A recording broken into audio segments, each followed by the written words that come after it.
Bakit ka pa nananakit? Parat, yung mga polis na ginawa niya ng kwento eh. Ginawa niya ng kwento yung mga polis. Ang sabi niya sa mga polis, tinibrihan yung mga adik. Sige nga. Sige. Oh, sige. Sige po, Oh. check niyo po. Lasing po kayo, kuya. Hindi ako, kung papanig ako dito, lasing ba ako? Amoy alak ka po. Oh, hindi ako amoy alak. Okay. Ang amoy alak, yung mga kasamahan ko. Oh, hindi ako amoy alak. Kaya ako pinapalit dito, kasi para checkan si Dimple. Oh, sige po, i-check niyo po sa taas. Wala po dito. Ito po, tignan niyo po, kwarto po namin to, wala pong tao. Sige po, kuya. Oh. Ay, Kuya! bakit ka pa nananakit? Kuya, Hindi ako huwag nananakit. kayong huwag kayong kuya. Si Dimple ang may kasalanan nito. Pero hindi po Nananahimik kasalanan. kami sa estasyon, sasabihin niya, Oh, sige po. may droga dito. Oh. Ngayon, nananahimik kami sa estasyon, sasabihin niya, No. sige. Sige po.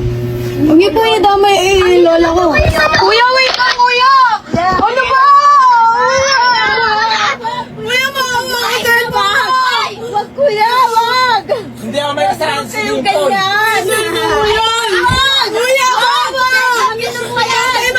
Oh, ano na, PNP. Kala ko ba safe ngayon? Safe pa ba talaga yung mga tao ngayon?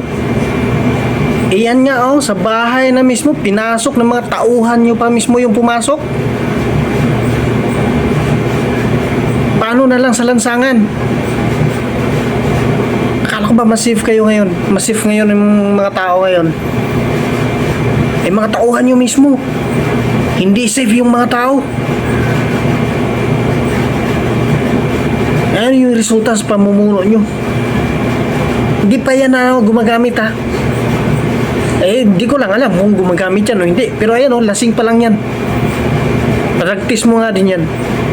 Baka may halong ano na yan.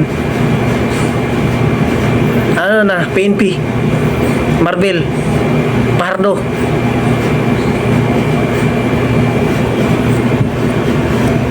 But ninyo.